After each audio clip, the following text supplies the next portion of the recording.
এই জন্য বলছি বাড়াবাড়ি নয়, কখনো সাহাবীদের গালি দিবেন না।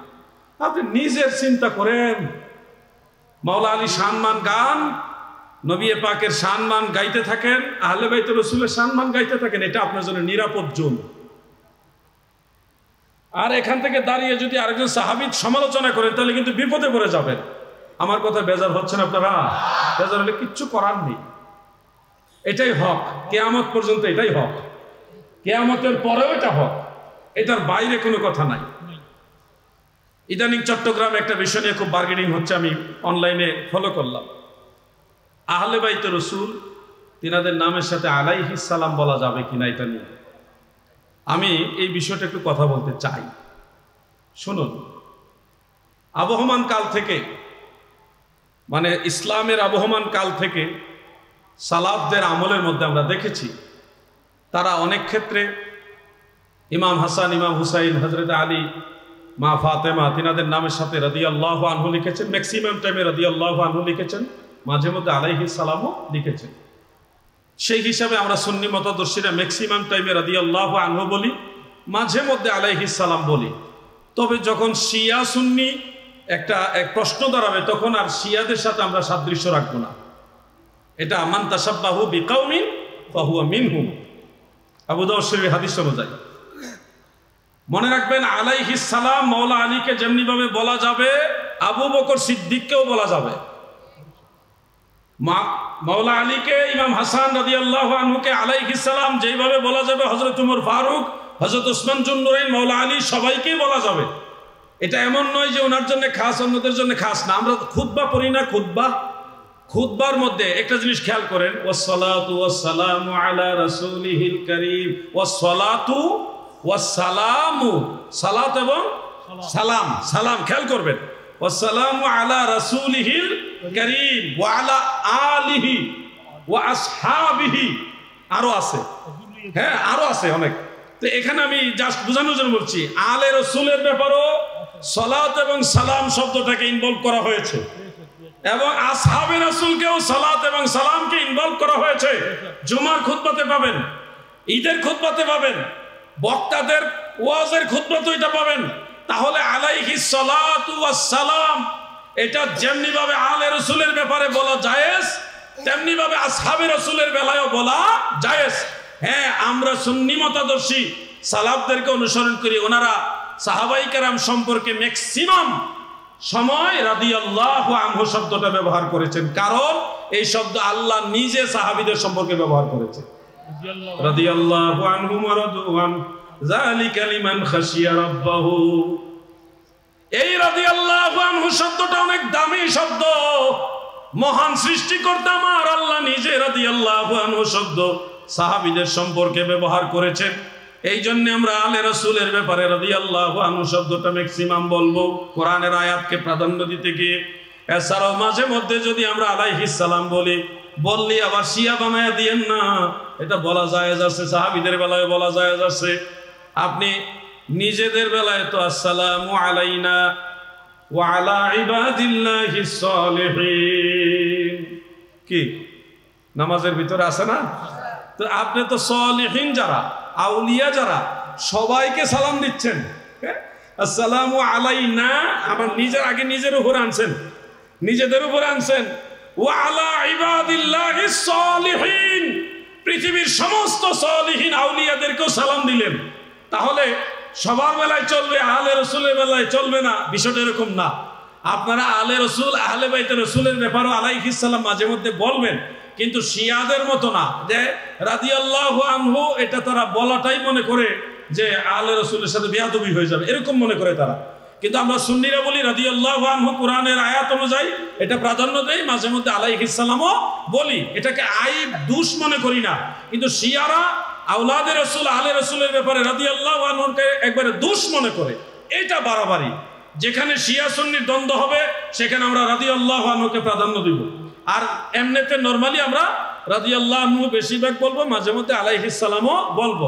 এটা নিষেধ না, ইসলামী শরীয়ত দৃষ্টিতে নিষেধ না। আরেকটা প্রশ্ন আসে যুবক ভাইরা, আমার আলোচনা প্রায় শেষের দিকে, আমি কিছুক্ষণের মধ্যে আলোচনা ইতি টানবো। তবে মাহফিল কমিটির যদি আপত্তি না থাকে, আমি এই মাসালাটা বলার পরে আমি 2-3 জন যুবককে উৎসাহ দেওয়ার উদ্দেশ্যে, তাদেরকে এই লাইনে উৎসাহিত করার উদ্দেশ্যে প্রশ্ন করার সুযোগ দিব। সেটা কমিটির তত্ত্বাবধানে যুবকদেরকে, শুধু যুবকদেরকে আমি এটা আলাদাভাবে অনার করব। সবচেয়ে বেটার হবে আপনারা কাগজে লিখে কমিটির কাছে জমা দেন। যুবক কোনো মুরব্বী না, যুবকদেরকে আমি এটা অনার করব। আর কাগজ যদি না থাকে তাহলে কমিটির কাছে এসে বলেন আমার একটা প্রশ্ন আমি বলতে চাই, তাহলে কমিটি আপনাকে সুযোগ করে দিবে ইনশাআল্লাহ। এটা আগের থেকে সুযোগ দিলাম। যুব সমাজকে আমাদের লাগবে। এই যুব সমাজকে যদি আমরা না বুঝাইতে পারি, আগামী 10-20 বছর পরে আমাদের সুন্নি জামাতের অবস্থা আরো দুর্বল হয়ে যাবে। এই জন্য যুবকদেরকে আমরা উৎসাহিত করব। যেই মাসালাটা এখন বলবো এই কয়েক মিনিটের মধ্যে, সেটা হলো বিভিন্ন ওলিদের নামের সাথে আমরা রাদিয়াল্লাহু আনহু বলি। হুজুর গাউসে পাক আব্দুল কাদের জিলানী রাদিয়াল্লাহু আনহু, ইমাম আহলে সুন্নাহ আলা হযরত আজিমুল বরকত আহমদ রেজা খান ফাজিল বেরলভী রাদিয়াল্লাহু আনহু, হযরত শেখ আহমদ সিরহিন্দি মুজাদ্দিদ আল ফিসানি আল ফারুকি রাদিয়াল্লাহু আনহু, এরকম অনেক সময় আমরা বলে থাকি। অনেক শিক্ষিত ভাইরা, বিশেষ করে জেনারেল শিক্ষিতরা আমাকে এই প্রশ্নটা করেন। আমি আপনাদেরকে আজকে আনুষ্ঠানিকভাবে বলে দিচ্ছি, রাদিয়াল্লাহু আনহু সাহাবাই কারামের ব্যাপারে অবশ্যই প্রাধান্য পাবে, কিন্তু ওলি আল্লাহদের ব্যাপারেও বলা জায়েজ আছে। দলিল কি? দলিল হলো কোরআনের আয়াত। আল্লাহ তাআলা বলেছেন, যেটা একটু আগে আমি বলেছি, দাদু ভাই আমার সাথে শেয়ার করেছেন, রাদিয়াল্লাহু আনহুম ওয়া রাদু আন যালিকা লিমান খাশিয়া রাব্বাহু। এই আয়াতে কারিমা আল্লাহ তাআলা রাদিয়াল্লাহু আনহু এই শব্দটা উল্লেখ করেছেন সাহাবীদেরকে উপলক্ষ করে, কিন্তু পরবর্তীতে বলেছেন যালিকা লিমান খাশিয়া রাব্বাহু, এটা ওই সমস্ত ব্যক্তিদের জন্য যারা রবকে ভয় করে। অন্য আয়াতে মুত্তাকি আলেমদেরকে মেনশন করে, আল্লাহর আউলিয়াদেরকে মেনশন করে আমার আল্লাহ বলেন, খেয়াল করে শুনবেন কথাগুলো, আলা ইন্না আউলিয়া আল্লাহি লা খাউফুন আলাইহিম ওয়ালা হুম ইয়াহজানুন আল্লাযীনা আমানু ওয়া কানু ইয়াত্তাকুন। দেখেন, আউলিয়াদের কথা উল্লেখ করেছে, পরে বলেছে তারা হলো আল্লাহকে ভয় করে। ভয়ও নাই, চিন্তাও নাই। এরপরে আল্লাহ বলতেছে আল্লাযীনা আমানু, যারা ঈমান এনেছে, ওয়া কানু ইয়াত্তাকুন, আর তারা হলো আল্লাহকে ভয় করেওয়ালা।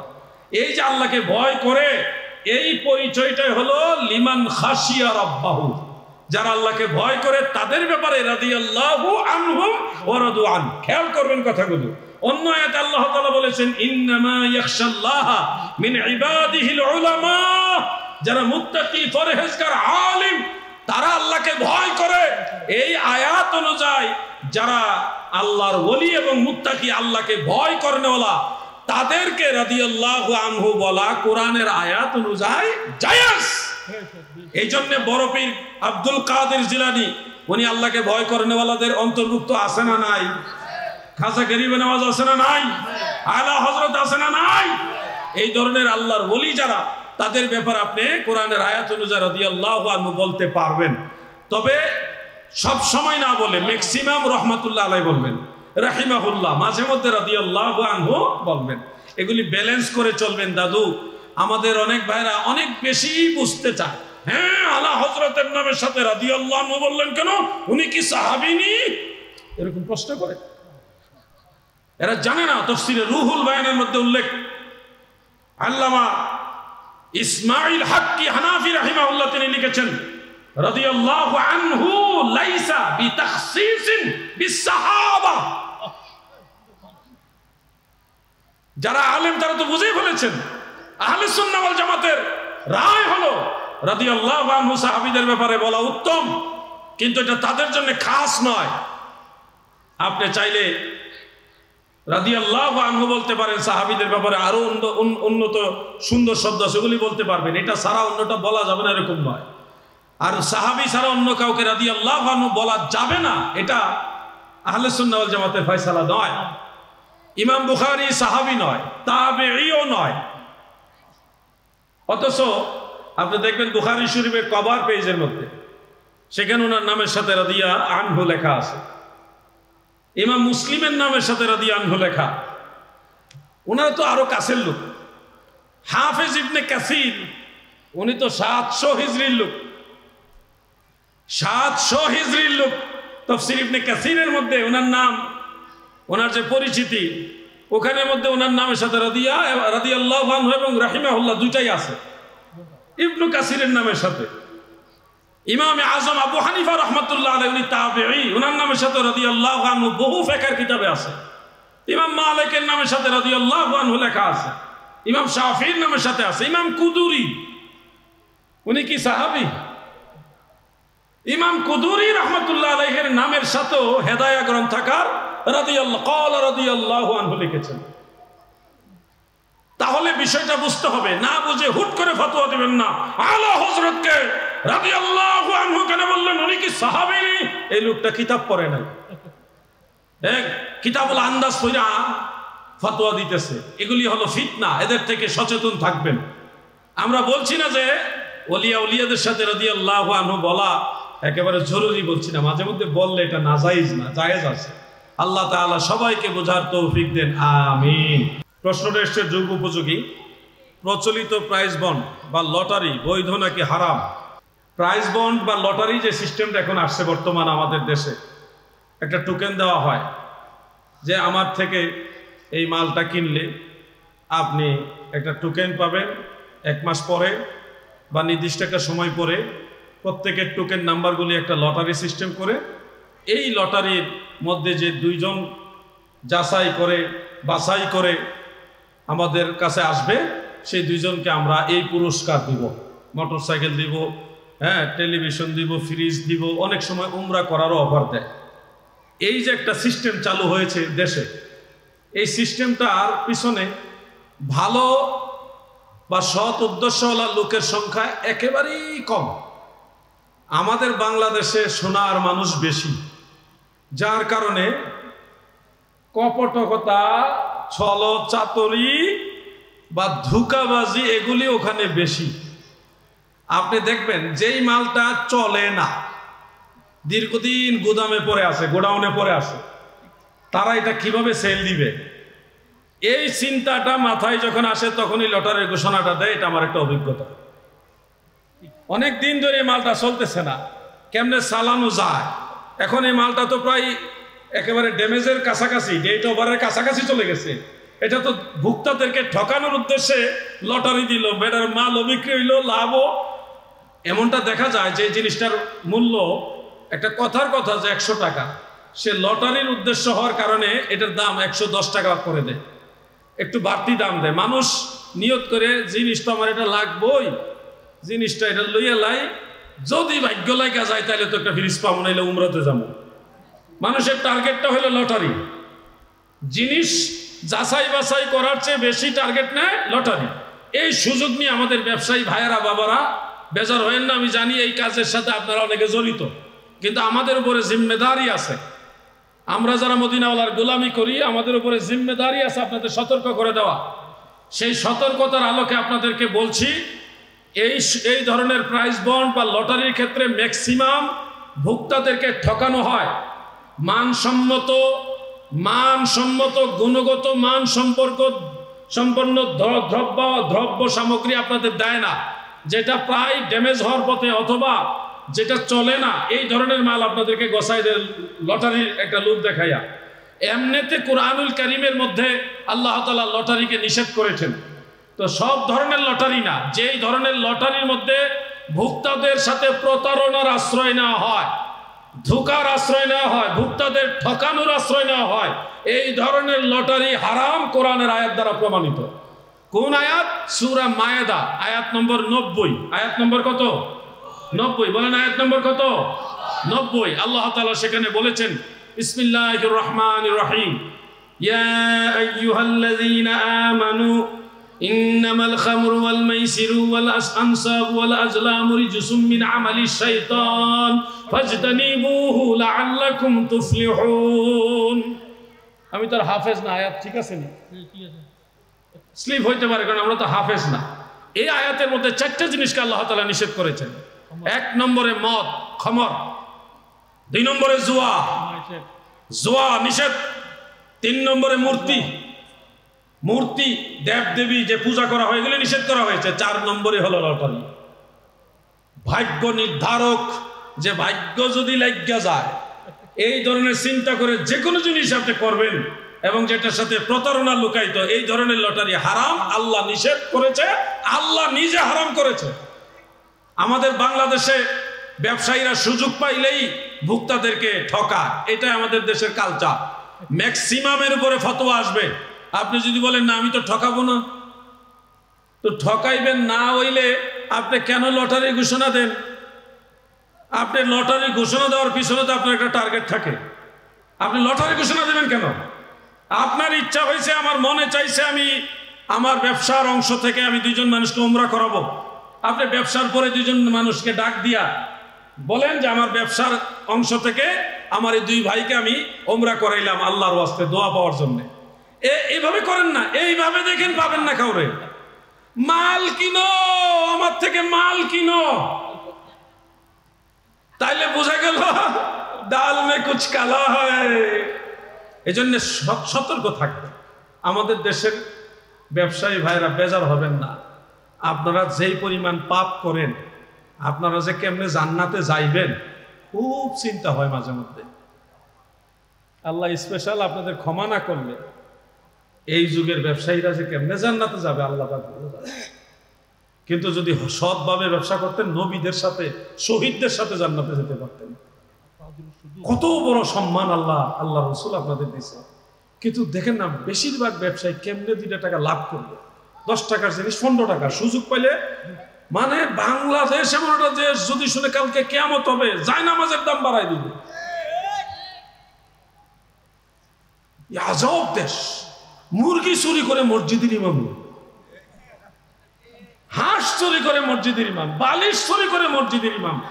এই দেশের ব্যবসায়ীরা যদি আমরা সবভাবে প্রাইস বন্ড দেই, লটারি দেই, এটা বিশ্বাস করবো কেমন? কারণ এই দেশের ইমাম সাহেব মুরগি চুরি। সবাই না যারা কইতেছে আপনারা বুঝতেছেন। অতএব আপনারা সতর্ক থাকবেন, এগুলি থেকে দূরে থাকেন, আল্লাহর উপর ভরসা করেন, ভালো জিনিস দেখে শুনে তারপরে ক্রয় করবেন। আমি জানি আমার এই ফতোয়া এটা দেওয়ার পরে, এটা মনে কালকে না পরশু দিন আমি একটা আলোচনা ছাড়ার পরে আমাদের ডেমরার এক মাদ্রাসার শিক্ষক আমার বিরুদ্ধে লাগছে, পোস্ট লিখছে।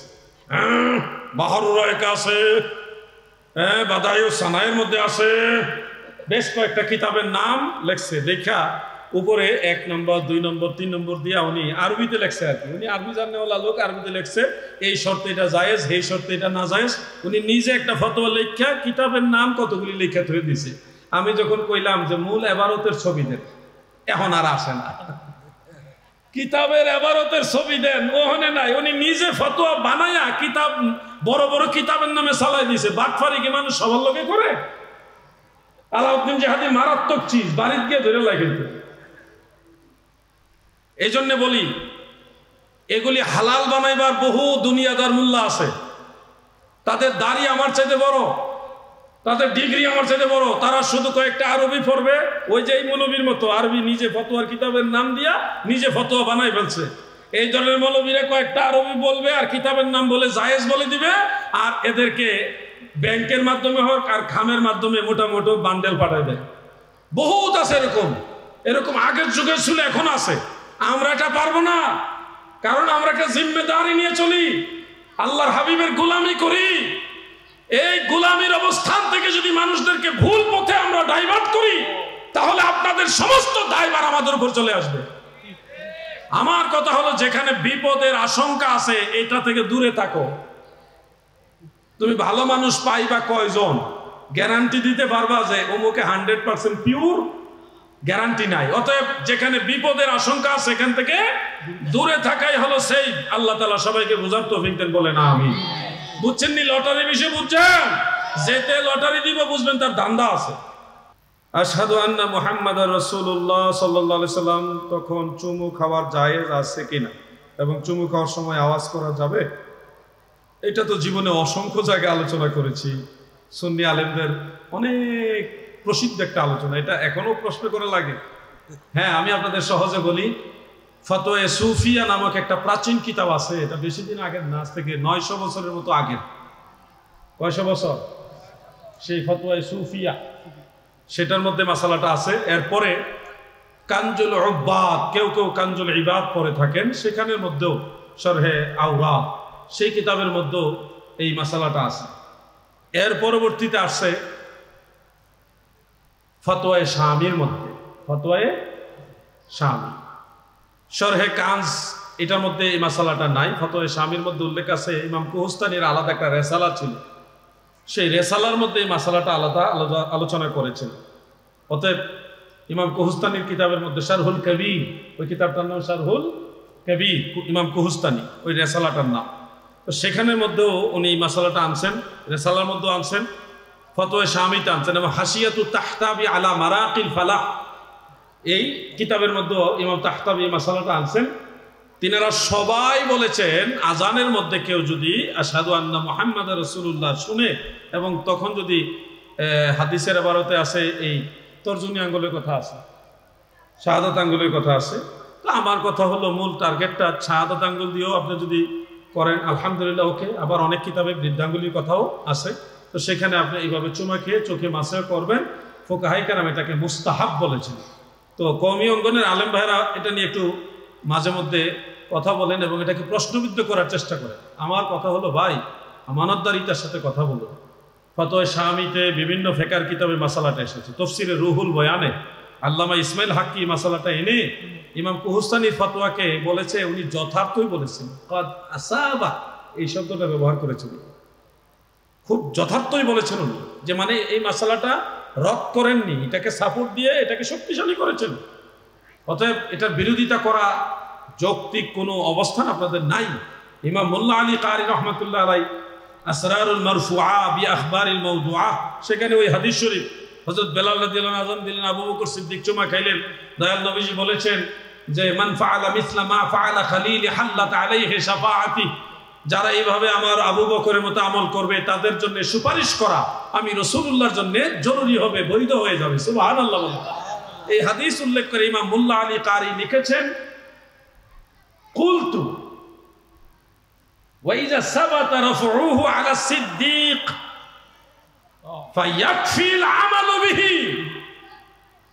মোল্লা আলী কারি বলেন, আবু বকর সিদ্দিকের কাছ থেকে যেহেতু এটা মারফুভাবে সাব্যস্ত হয়ে গেছে, আমল করার জন্য এটাই কাফি, যথেষ্ট। ফুকাহায়ে কেরাম এটাকে মুস্তাহাব বলে দিয়েছেন। আপনি বলছেন আব্দুল হাই লখনবী বলেছেন এটা বেদাত। শুনেন, আব্দুল হাই লখনবীর দুই কিতাবে দুই রকম কথা। ফাতোয়া আব্দুল হাই যেটা, মাজমুয়ে ফাতাওয়া যেটা আব্দুল হাই লখনবী, সেখানে উনি বলছে এটা মুস্তাহাব, আমার কাছে সে কিতাব আছে। আর আসিয়া সেই কিতাবের মধ্যে আবার উল্লেখ আছে এটা বেদাত।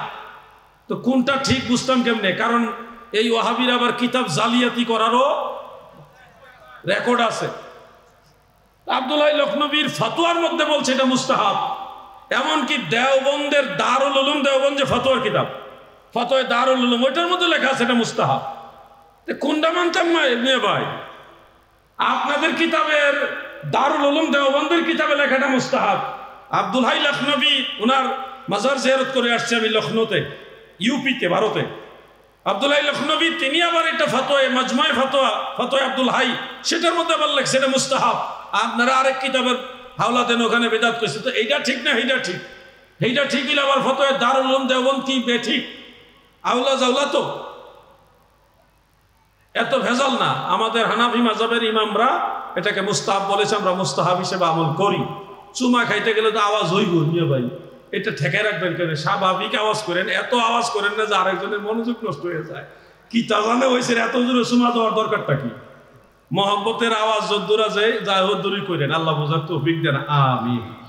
আর একটা প্রশ্ন নিচ্ছি, এটা দিয়েন না, দিলে আপনারা সিটাঙ্গে বিপদ হইব। আর আমি আমার ফতোয়া আপনার আর অনেক আলেমদের সাথে মিলতো না, কারণ আমি মানে কাউরে খুশি করার জন্য কোনো মাসালা বলি না, ফেস লেগে যাইব পরে। আমরা কামড়া কামড়ি লাইগা গেছিল না বুড়ি খাওয়া লইয়া, কি একটা অবস্থা। এই পরে তো দলিল যখন দেওয়া শুরু করছে, তো ইজ্জত কার গেছে? আমরার গেছে না? আমনের ইজ্জত গেলে কি আমার যায় না? আমনে কেডার আমি কেডা? আমনেই তো আমি, আমি তো আপনি। সুন্নিয়তের সাথে বলতেছে। এই জন্যে আমার কাছে আমি মানুষকে মনোরঞ্জন দেওয়ার জন্য, আপনারা খুশি করার জন্য মাসালা দিতে পারবো না। এটার উত্তর দিলে চট্টগ্রামের অনেক লোক ব্যাংকে চাকরি করে, এখন এটা দিতে গেলে তো আমার তাকুয়ার অবস্থান থেকে মাসালা আসবে, এটা আপনার আশাইটা লইয়েন। আর যদি বুঝতে হয় আমার পার্সোনাল দিকে আমি খুঁজতেছি আপনাকে। কর্মস্থলে জোহর ও আসর নামাজ প্রতিদিন যে কারো পিছনে পড়া হয়, বিশেষ করে একটা দলের নাম লিখছেন, সেই দলের অনুসারী ওনারা যারা সুন্নত নামাজ ছাড়া শুধু ফরজ নামাজ পড়ে নামাজ শেষ করে দেয়, এদের পিছনে নামাজ পড়া কতটুকু সহি হবে? যে দলের নাম এখানে উল্লেখ করা হয়েছে তারা নিঃসন্দেহে গোমরাহ। একবারে আকাশে চন্দ্র সূর্য যেমন সত্য, তারা গোমরাহ, পথ ভ্রষ্ট তেমনি ভাবে সত্য। এই ব্যাপারে কওমি আলেমরাও আমাদের সাথে একমত। এই ধরনের লোকদের পিছনে নামাজ পড়বেন না, পড়লে পড়তে পারেন। মানুষ তো কত আজাইরা কাজই করে, এটা ওরকমই হবে আর কি। এত কষ্টের নামাজ প্রয়োজনে একা একা পড়বেন। জামাতের যদি লোক না পান প্রয়োজনে একা একা পড়বেন, কিন্তু বাতিলদের পিছনে ইক্তেদা করবেন না, করে লাভ নাই তো মিয়া ভাই, ফলাফল তো জিরো। জিরো চিনেন? আমি আলাউদ্দিন জিহাদি কখনোই বলবো না যে তাল মিল গুলমাল মিলে তালে আপনাদের মিলাই দিয়ে বলেছে পারবো না। বাতিল আকীদার পিছনে ইক্তেদা করা জায়েজ ভাই। এই মাসালা কোত্থেকে শিখলাম আমরা? ওই যে খারেজি রাসূল করিম সাল্লাল্লাহু আলাইহি ওয়াসাল্লাম এবং সাহাবাই কেরাম, তিনারা খারিজিদের পিছনে ইক্তেদা করতেন না। নবীজি নিষেধ করে গেছে তাদের সাথে চলাবার, ফা ইয়াকুম ওয়া ইয়াহুম, তাদের পিছনে নামাজ পড়া তো দূরের কথা, তাদের সাথে চলাফেরা করা পর্যন্ত নিষেধ করছেন বিনা প্রয়োজনে। জাগতিক প্রয়োজনে এটা পারবেন, কিন্তু ধর্মীয় কোনো কাজে তাদের সাথে চলাফেরা করা নিষেধ। এটা আমার ইমানের অবস্থান। আমি আপনাদেরকে বলবো এই ধরনের লোকদের পিছনে ইক্তেদা করবেন না। হ্যাঁ, একটা হিকমত অবলম্বন করা যেতে পারে।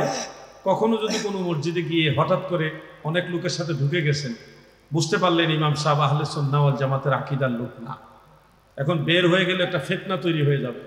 এক্ষেত্রে আপনারা সে কাতারে দাঁড়ায়া ইক্তেদাইতু বিহাযাল ইমাম না বলে আপনার নামাজ আপনি নিজে করে দিয়ে আসবেন।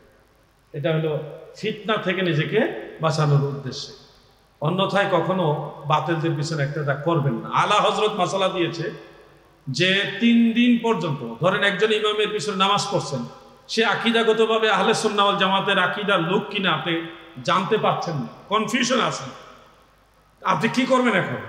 আপনি 3 দিন পর্যন্ত জানার চেষ্টা করবেন এই লোক কি আহলে সুন্নাহ ওয়াল জামাতের আকীদার কিনা। 3 দিনের মধ্যে যদি জানতে পারেন তাহলে নামাজ দোহরাইতে হবে। এই লোক ওয়াহাবি বা বাতিল আকীদার যদি জানেন তাহলে আপনার নামাজ ফিরে পড়তে হবে।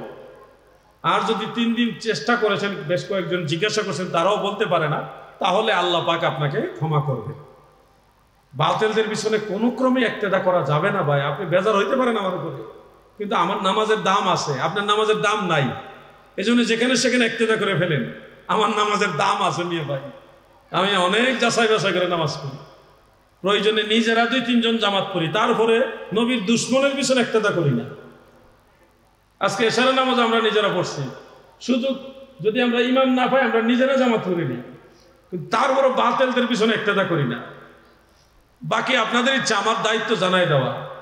জামাতে নামাজ পড়ার জন্য যখন মসজিদে যাই তখন মুয়াজ্জিন সাহেব একামত দেন, অনেকে একামতের আগে দাঁড়িয়ে যান, একামত শুরু হচ্ছে এটা ভাব লক্ষণ থেকে সবাই দাঁড়িয়ে যান, অথবা মুয়াজ্জিন সাহেব একামত শুরু করার পূর্বেই বলছেন দাঁড়িয়ে কাতার সোজা করুন, মোবাইল ফোন বন্ধ করুন, তো সবাই দাঁড়িয়ে যায়। এটা রেওয়াজ হয়ে গেছে এখন। সুন্নত তরিকা হলো ফুকাহায়ে আহনাফ রাসূল করিম সাল্লাল্লাহু আলাইহি ওয়াসাল্লামের বেশ অনেকগুলো হাদিসকে গবেষণা করে 2টা মাসআলা দিয়েছেন। একটা মাসআলা হলো ইন কানাল ইমামু ফিল মসজিদ, যদি ইমাম সাহেব মসজিদের মধ্যে থাকেন, উপস্থিত থাকেন, সেক্ষেত্রে মুস্তাহাব পর্যায়ের সুন্নত হলো মুয়াজ্জিন যখন হাইয়া আলাস সালাহ বলবেন তখন ইমাম এবং মুক্তাদি নামাজের জন্য দাঁড়াবেন, এর আগে না, এর আগে সবাই বসে থাকবেন। আর যদি ইমাম সাহেব পূর্ব থেকে উপস্থিত না থাকেন, ফাইন লাম ইয়াকুন ফিল মসজিদ, ইমাম সাহেব আগে থেকে মসজিদে নাই, হানাফি মাযহাবের ফুকাহায়ে কেরাম বলেছেন, ধরেন জামাতের টাইম হয়েছে, বোঝানোর জন্য বলছি 8:30টায় এশারের জামাত, ঠিক 8:30টার সময় ইমাম সাহেব মসজিদের ডান দিক বা বাম দিক থেকে হুজরা থেকে বের হলেন জামাতের উদ্দেশ্যে, অথবা পিছন দিক থেকে ঢুকলেন ইমামতি করার উদ্দেশ্যে। তখন মাসআলা হলো ইমাম সাহেব যখন জামাতের উদ্দেশ্যে যথাসময়ে বের হবেন তখন মুয়াজ্জিন সাহেব একামত দেওয়া শুরু করবেন এবং ইমাম সাহেবের আগমনকে কেন্দ্র করে তখন সবাই দাঁড়িয়ে যাবেন, হাইয়া আলা সালাহর জন্য অপেক্ষা করবে না, ইমামের সম্মানে দাঁড়িয়ে যেতে হবে।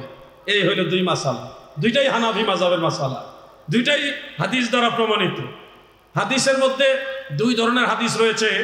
হাইয়া আলা সালাহ দাঁড়ানোর ব্যাপারে মুসান্নাফ আব্দুর রাজ্জাকে আম্মাজান উম্মে হাবিবা রাদিয়াল্লাহু তাআলা আনহা থেকে রওয়ায়াত রয়েছে, যখন মুয়াজ্জিন ইজা ক্বাল আল মুয়াজ্জিন হাইয়া আলা সালাহ নাহাদা রাসূলুল্লাহ সাল্লাল্লাহু আলাইহি ওয়াসাল্লাম লিস সালাহ, মুসান্নাফ আব্দুর রাজ্জাকে আছে নবীজি হাইয়া আলা সালাহর সময় দাঁড়াতেন। আবার মুজামুল কবির সহ অন্যান্য কিতাবে আছে হযরত আনাস রাদিয়াল্লাহু আনহু, হযরত ইমাম হুসাইন রাদিয়াল্লাহু আনহু ওনারা বর্ণনা করেছেন যখন মুয়াজ্জিন ক্বাদ কামাতিস সালাহ বলতেন তখন নবীজি দাঁড়াতেন।